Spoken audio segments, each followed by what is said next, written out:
Hi.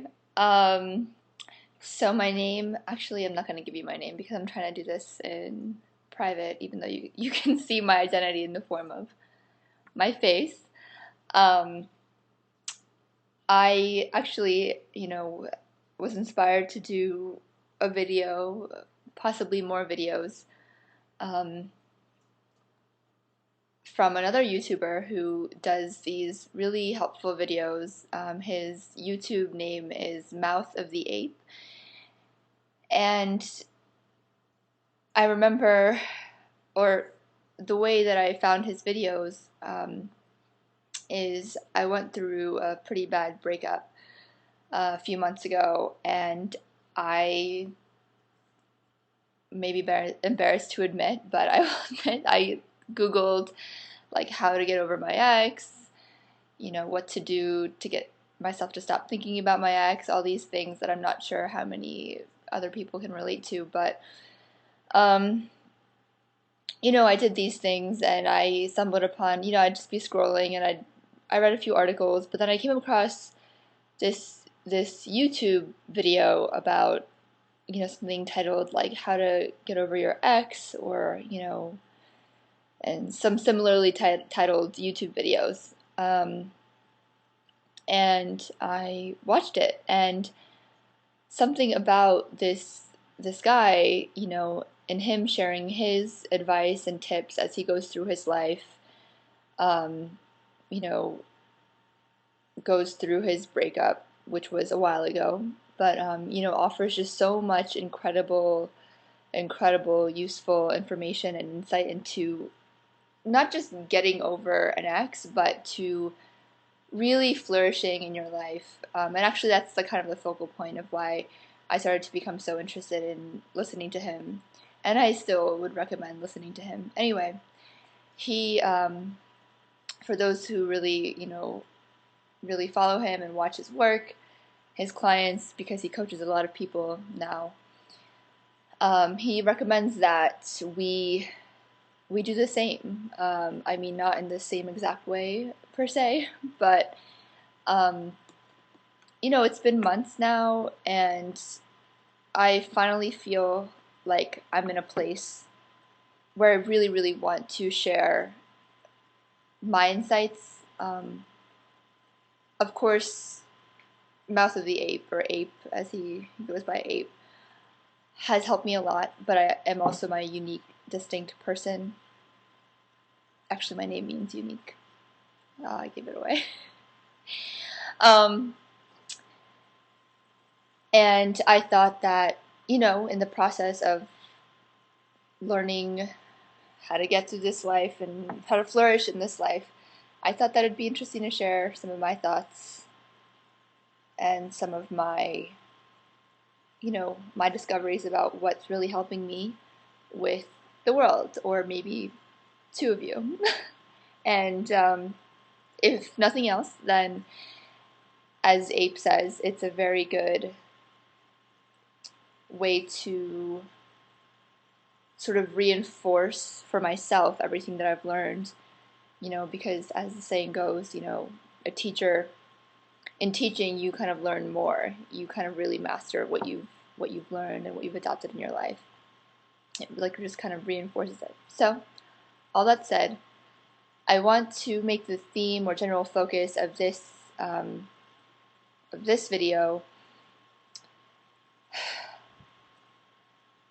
broadly, just as a starting video. I'd say how to get over your ex, and I'm going to try to list off just a few tips, just a few sort of main categories and ideas of what's really, really helped me. But before I do that, to give you some sort of backstory about not only the breakup, you know, which it isn't so important how what the breakup entailed in so far as what happened and why we broke up, but what's important is, for the sake of my video, is what sort of sad state I was in. And by sad, I don't just mean like, I'm grieving, I'm sad, but like kind of what I would say, and this may not be the most like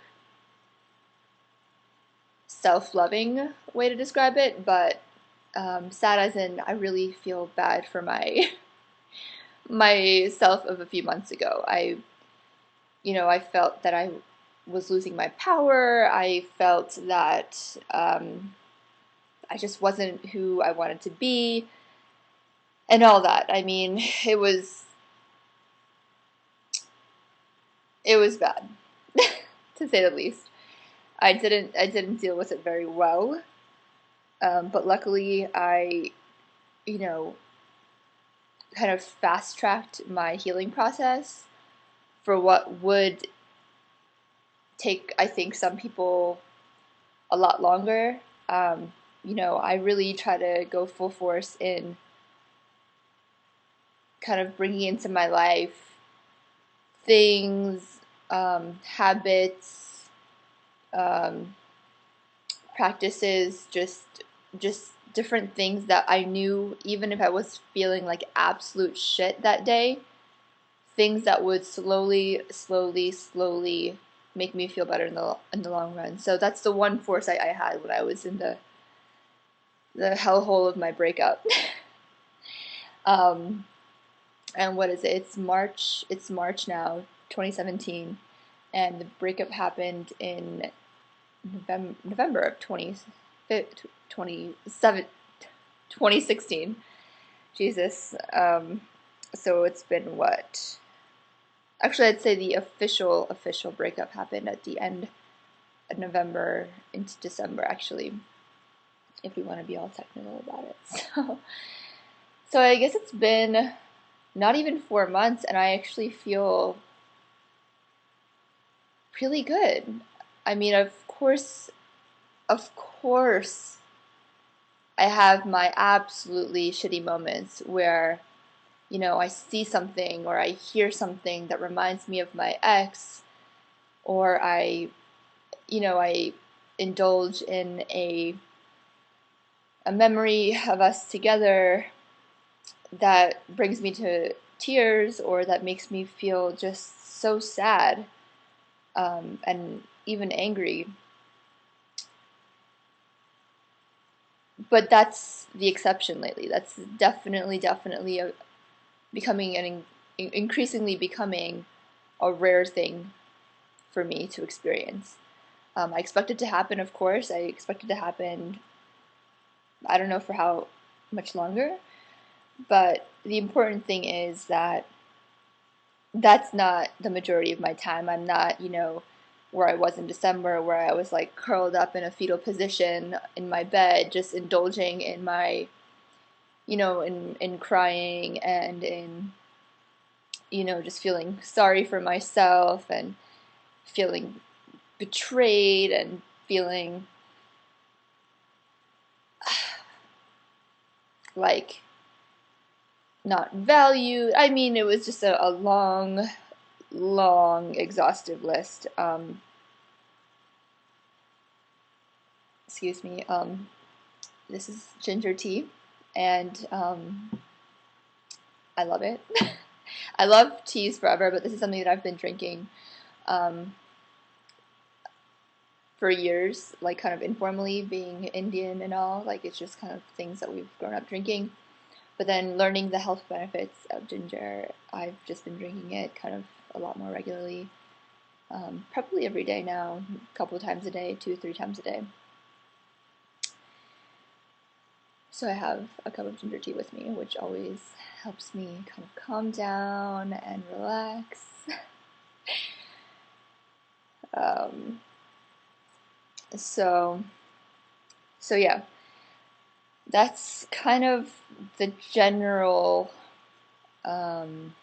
summary of, of where I was and where I am now.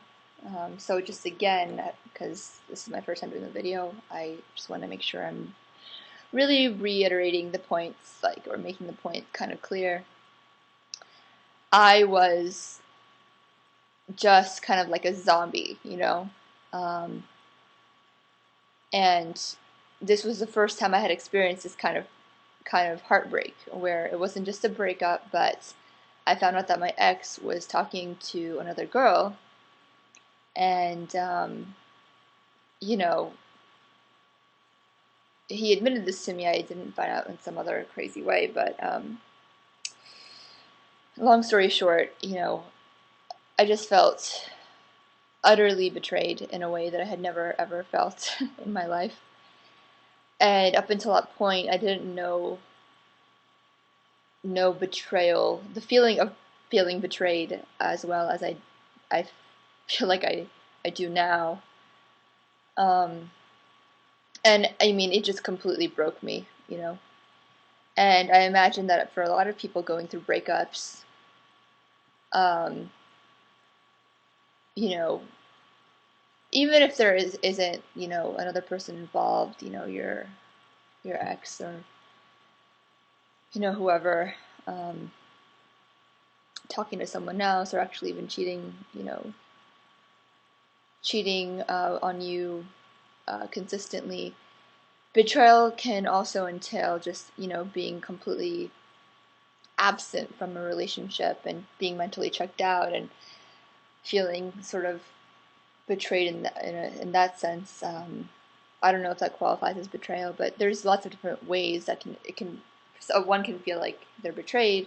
Having someone who you feel like you love so much, who loves you so much, who you really, really feel like, you've opened yourself up to, who has seen, you know, so much of you that a lot of the world hasn't seen, and for them to kind of just like throw it in the gutter.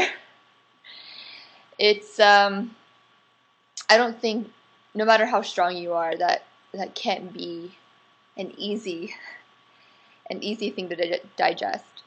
So yeah, that's where I was. I had never experienced that level of betrayal. Of course, I had milder, feelings of betrayal with like friends and learning about people talking about me behind my back, but it was just never as severe as it was in my recent adulthood, at least. So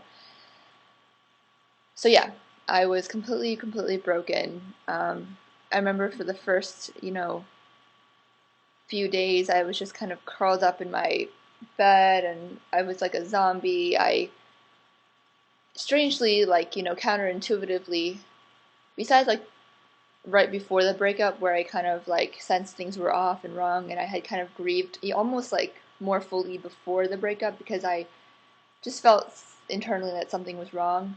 That's when I kind of just like had all my bouts of crying and calling my good friends and complaining to them and asking them for advice. So once the actual breakup happened, I felt like just like this weird, just like numbness, where I didn't want to talk to a lot of people. I kind of just went into myself. I became really reclusive.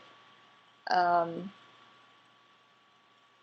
I would have bouts of like just extreme anger and frustration, where I just go on these crazy like runs and just keep going and going and going and just like crying. And at the moment I thought I was crazy, but in hindsight I now see it as kind of useful, because it was a release, like all these like toxic emotions that had kind of built up in me, they were just released, just even like chemically, and just something about being outside, running and like kind of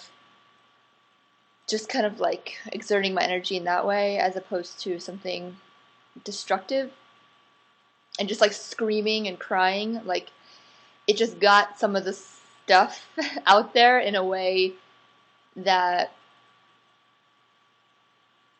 at the time I didn't know really like what was happening, but now I see it as like I said, very, very useful. So yeah, I was a shit show. I like using that word because it's certainly a shit show. At least I felt that way inside. I remember some of my friends, my closest friends, said that I was handling it a lot better than they thought I would. But again, you know, that's just their perception. Like inside, I felt really, really broken and weak many days. And I wasn't like my old, younger self. Um, I'm 27 now. You know, in my early 20s, 20, 21, I'd probably just cry for weeks on end. Crying, crying, crying, crying, crying, crying. Somehow I don't do that as much anymore. So yeah, that's where I was. And now, like I said, it's March, let me see, March 10th.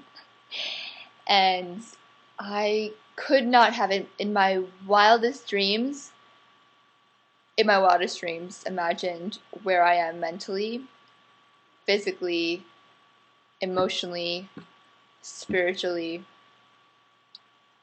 thanks to the drastic sort of, not, I won't say drastic, but the kind of like the way I kind of reshifted my focus very, very intentionally during those critical moments after the breakup, where I could have just spiraled in like a self-pity for the next year. And part of it, I will not lie, a good reason I kind of was, you know, directed onto this path, pushed onto this path, is because of Ape, this YouTuber. I wouldn't call him a YouTuber because that's not his primary, like he doesn't, like that's not his like career or anything, but I think it should be because he's so good.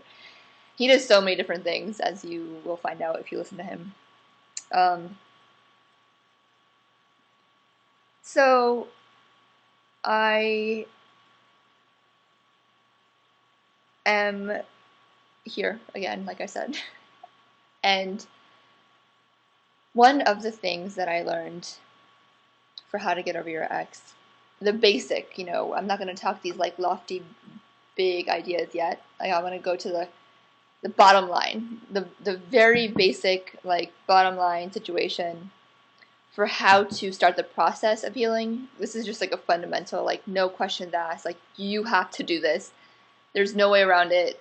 I promise you, there's no way around it. No matter what's happening, what the severity of the situation, what the consequences are, whatever it is, you have to stop communicating with your ex. And that doesn't just mean like, oh, you know, you went from talking every day, seeing each other every day, almost every day, to talking less or talking in a less intimate way or just as friends. I'm talking like zero communication, zero contact, the whole no contact rule, which so many people talk about it, but unfortunately I'm going to have to talk about it as well because it is the reason I have been able to, again, fast track my healing. So the no contact rule is absolutely essential. The day that I found out that the day that my ex told me about this other girl, I left his place. I was so devastated. I actually just like hopped on a train, called my mom, and came to see her. I just couldn't imagine. I needed someone there with me at the time of extreme shock and grieving, so I just came home. But once I got home, I called my best friend, and the first thing she instructed me, because she knows this very well as well, she's gone through her fair share of breakups and her fair share of heartbreak, and she knows what happens when you don't do this, is that she said, while I'm on the phone with you, I want you to unfriend him, unfollow him, whatever you have to do, even block him on all social media platforms, your number, anything. You cannot have contact with this human being. It's only going to lead to more pain. In that moment, I mean, it was very easy to do for me because I was just so mad at him. I was so confused and angry, and I was so disgusted. I wanted an immediate way to retaliate. So I thought, of course I'm going to do this. This is, you know, just going to be my way of showing him that he's really messed up and blah, blah, blah, whatever. And so I, you know, blocked him on essentially everything besides email. And I don't know. I think the reason I kept email is because there was a part of me at the time who still wanted to hear from him, or I thought that I should leave at least one channel open where it wasn't an immediate sort of contact where I could decide at my own discretion, um, you know, if I wanted to open that email. Or anyway, immediately blocked him. And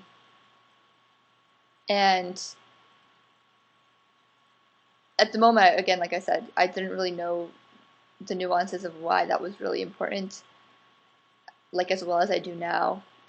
I kind of in the moment just saw it as impulsive and retaliatory and kind of like at a very surface level, sort of in a very surface level way. I even thought that, a truly strong person wouldn't need to go to those measures to really heal. Like that might have seemed petty, but it is not petty, because even the slightest reminder of, your ex, or seeing anyone on any platform, mutual friends, whatever, it can lead to all these thoughts that you create that aren't actually real. And for example, even with friends, like I've seen things on on Facebook where I see a friend hanging out with another friend, and I wonder, this was years ago when I actually cared about this kind of stuff. I don't really anymore. Get jealous that why wasn't I invited, or like it's just stuff that you don't need to not only indulge in but just waste your time on. Like, what is it going to do for you to know these things? So it's just so important, and maybe like I'll create a whole separate video on why it's been really important for me. But no contact is the most bottom line sort of requirement, the criteria. Everything else that I mentioned will not really be effective unless you do the no contact. And it's not one of those things where you block them and you still go and like find out ways to ask friends about what they're up to, and ask them to look at their social media and stuff. Like, no, like you have to see nothing, hear nothing. Tell your mutual friends that you don't, kindly tell them that you don't want to hear any updates about them. Luckily, my ex and I, because for other reasons I don't want to get into, we didn't have that many like close mutual friends. So I wasn't really worried about, people telling me details about his life I didn't want to hear. But there were we had a lot of similar acquaintances, and that was almost like more awkward, because how do you tell an acquaintance not to tell you about your ex? So you just gotta, I don't know, you just really gotta minimize everything. So until you're healed. So that's one thing. Something else that I kind of like remember really, really doing since I really started to disconnect from my ex and wanting to get on a better path is like spending a lot of time on my physical health. And earlier on, I didn't have as much energy to kind of really intensely work out. When you're emotionally drained, it carries on to your physical self. You feel kind of lethargic, and you don't have the inner drive to work out and go for a run and like do all these things. So I didn't do that much of it. I'd still go for runs and stuff, but it wasn't very consistent. And I did it from a place of like, oh, I really just gotta do this, I gotta do this, not because like I wanted to. But the other part of the physical health thing is my diet. I stopped, eating out, eating junk food, because I knew as someone who likes to cook, as someone who loves to eat well, also I love to indulge in like all these crazy, not so great for you foods very often, but I knew that from my past experiences that when I ate better alone, I physically felt better. And so I every time I'd go to the grocery store after my breakup, I would intentionally just try to buy foods that I knew were going to make me feel better. That doesn't mean that I didn't have pizza once in a while or greasy foods. I did actually very frequent, like not frequently, but somewhat regularly. Once or twice a week, like I'd eat whatever the hell I want. And for me, at the same time, healthy eating doesn't mean like only kale salads. Like it's just like cooking my meals to make sure like they're just made well. They have, you know, like wholesome ingredients. I still would top things with cheese and butter and sour cream and all these things, like almost a lot of my meals. But I wouldn't go out and indulge in like, especially not during this time, in like Taco Bell. I mean, that's just gonna make you feel like so, so, so bad. Like, that's just gonna be layers of like putting yourself in the gutter. I don't know anyone, if you know the feeling of eating Taco Bell, even when you're not an emotional wreck. It's pretty, it's pretty bad. Like, when you're eating it, it feels so great. And it's just like this real, like, satisfying thing.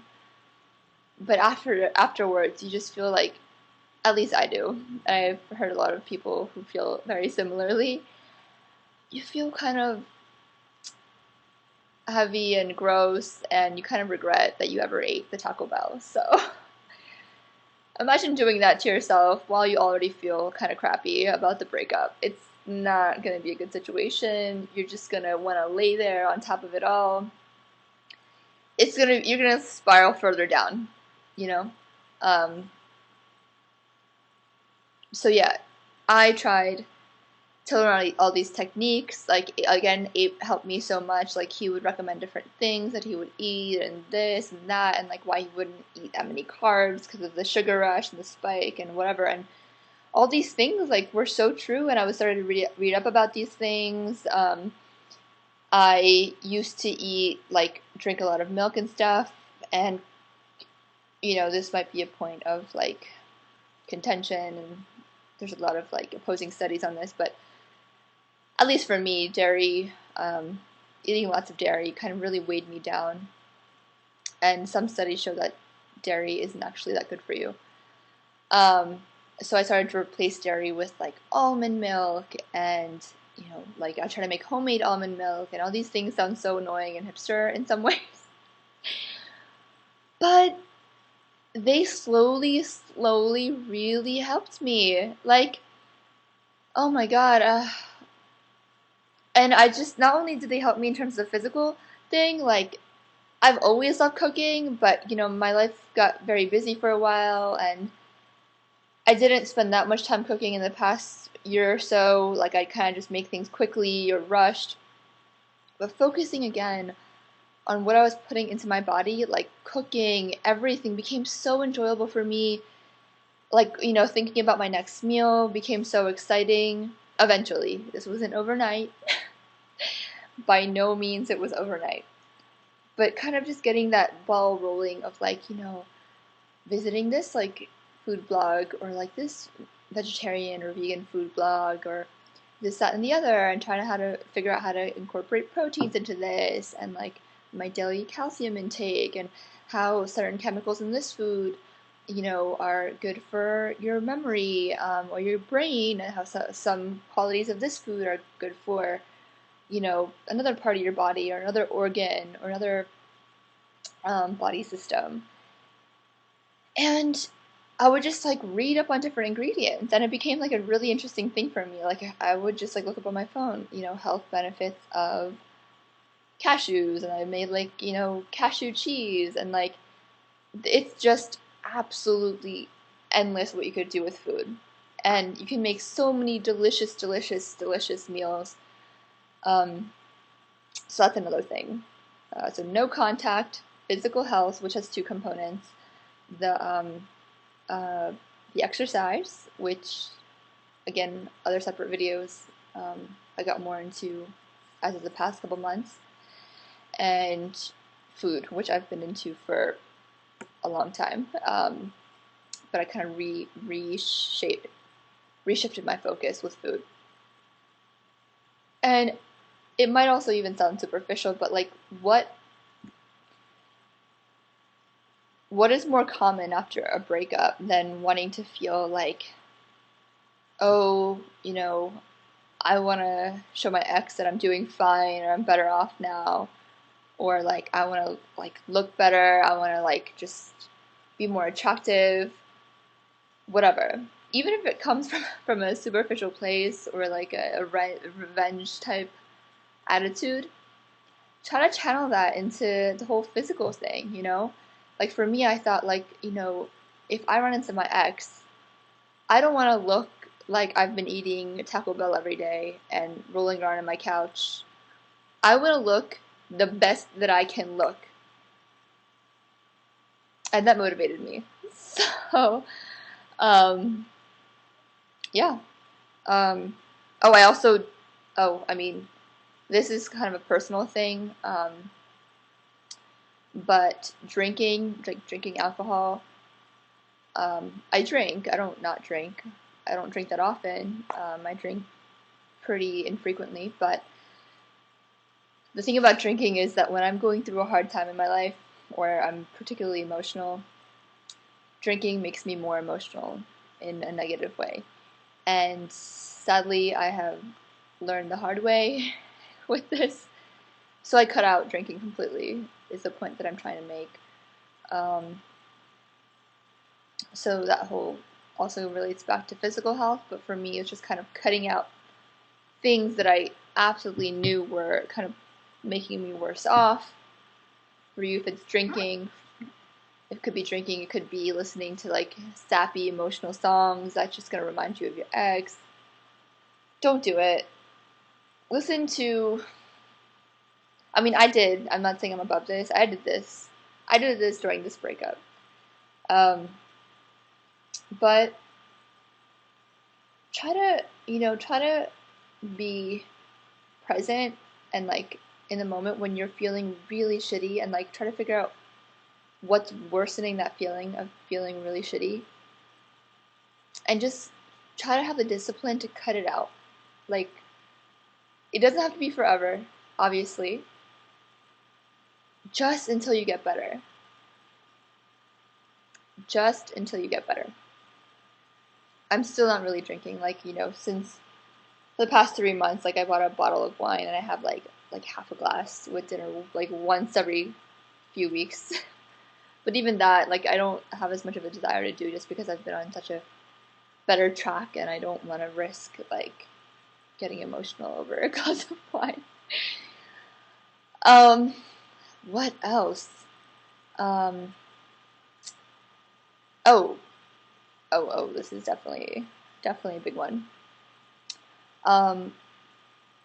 Focusing on like attention is a big thing. Like, kind of reshifting your focus on the things that you're really passionate about or that really matter to you, your life goals, your career goals, and some of that can entail your health, health and fitness and all that, but that's, in my opinion, just a small part of your life.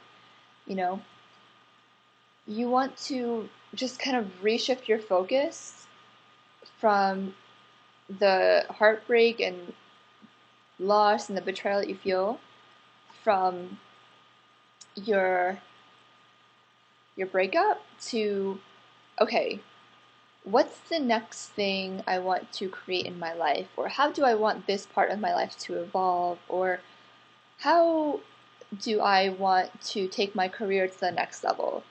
This is a great time to really think about your life in this way, or your job in this way, or your passion in this way, how to take it to the next level, how to kind of transform it, kind of realign yourself with it. Because for me at least, this is like the thing that kind of really kind of feeds your like sense of self and self-worth again, um, and makes you feel powerful when you're doing something, when you're when you're doing something that you are not only passionate about, but something that you want to kind of like master. So it gives you a sense of achievement as well. For me, I have different, you know, different passions, but one big passion of my life is poetry, creative writing, spoken word, sort of performance poetry, writing, all that stuff. And um, actually, right before I broke up with my ex, I actually published a book. And I was really excited about that whole thing until my whole breakup happened, and I thought, like, what a bummer. Like, this puts a cloud on my, like, huge, what I felt was a huge achievement. And, you know, it was kind of really shitty for a while, but then I thought, how can I just reshift this to, like, channel all this, you know, hurt to, like, being like, you know, I'm going to be the more badass, more successful person and still going forth and being excited about my book, writing my next book, in writing more poetry, having some of my breakup inspire my poetry, um, you know, just kind of letting it like fuel me even more, and like just it truly, you know, helped me so much during times when I just really, really, really needed like sort of that divine creative, you know, force in my life. I think a lot of creatives can definitely understand this. Artistic types is that heartbreak and pain is really good fuel for art. But then you can also easily channel that hurt into achievement and mastery of anything, any other craft, any other, you know, career path, anything. And I'm not just talking about like, you know, spending more hours in the day just working for the sake of working to distract yourself. That's different. No, I actually wouldn't recommend that at all, because that's just kind of covering the problem and it's going to make things worse. Talking about doing work that comes from like this genuine inner place of like, you know, of yourself. And you know, some people have found that, some people haven't, and it doesn't have to, like I said, be this whole big career thing. It could even be like a side passion, hobby, whatever.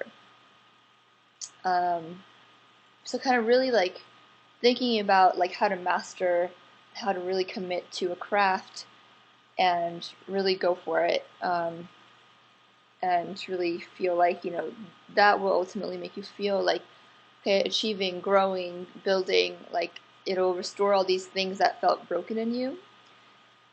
That's a big one. And then I'll try to list off a couple more. It's hard for me. I wish I had done this a little bit differently, but you know, I'll just kind of go with it now. But there's stuff that I've been doing since my breakup, or in the first half of the time, the last few months, and then stuff that I've been adopting more recently, as I've gotten more energy and more momentum in my life. And you know, some of the stuff that I'm adopting more recently is things like also some of the things that Ape has brought my awareness to. I have been journaling, and not every day like I probably should be, but just journaling, you know, writing down some of my thoughts at the end of the day in a notebook, writing down things that I'm grateful for, and trying to be a little bit deliberate about what I write down. So I'm trying to focus on the positive. because that sort of resets your mind over time. When you consistently focus on positive, what you're grateful for, it like rewires your brain, like neural pathways. This is like scientific. This is not just like this like hoo-ha stuff. It's proven. So that just kind of consistently reminding myself, what am I grateful for? For example, one of my earlier posts was like, I'm grateful that this didn't happen, while this breakup didn't happen, this betrayal didn't happen while I was married with kids. How amazing that it happened while I didn't have those, attachments and obligations, because that would have been a billion times more difficult. So thank you, God, for the fact that this happened before we could have ever gotten to that point, because at that point it would have been so much more difficult to untangle myself from, and then that's like, more about the breakup, but then other, gratefuls or, reflections would be like, just small things. Like, I'm so grateful that I have like really good food to eat lately, that I've been, been able to take care of myself, that I don't have any physical illnesses, because I've seen so many people in my life and been exposed to so many people who have physical limitations to their health that doesn't allow them to do like half the things that I do. And that's something that so many of us take for granted, myself included, until we're put in a situation where we lose some aspect of our health, and then we're like, oh my God, I was taking this for granted the whole time. So I've become more thankful for like things like taste, touch, smell, sight, the ability to have like a car, I can drive anywhere, do what I want to, that, yeah, like I have so many people in my life that care about me. And this is one of those things that I'm preaching, because I used to hate when people would tell me this, like, oh, just focus on what you're grateful for, as a way to kind of just divert the conversation from like really healing from how shitty you feel and like how shitty things can be. It's just a practice. I'm not saying you have to do this because you're not grateful enough. Maybe partly I am not grateful enough. But it's just a way to reorient your brain, so you think less about your ex, you think less about yourself as a victim. It's think of it merely just as a practice, like as like a daily medicine you have to take if you want to see the results of getting over your ex. Think of it as something you have to do, like the no contact rule. You gotta do this if you want to see results. So yeah, and then, oh my gosh, there's so many things. I'm really, really grateful for so many things lately. But if I could leave it off with one last thing, thanks to Ape again, is taking cold showers. And that sounds odd. I'm not even going to explain to you why I'm recommending that, because it's going to take me way too long to tell you why I recommend taking cold showers. It seems so random and unrelated to anything. But I will in another video. This was my few tips for how to get over your ex in the most sustainable, wholesome, long-term sense. Not as like a short-term fix, not as like a way to have revenge and make your ex feel bad, or like, wish bad upon them or anything. Just a way as to love yourself again, which is what it comes down to. Self-love.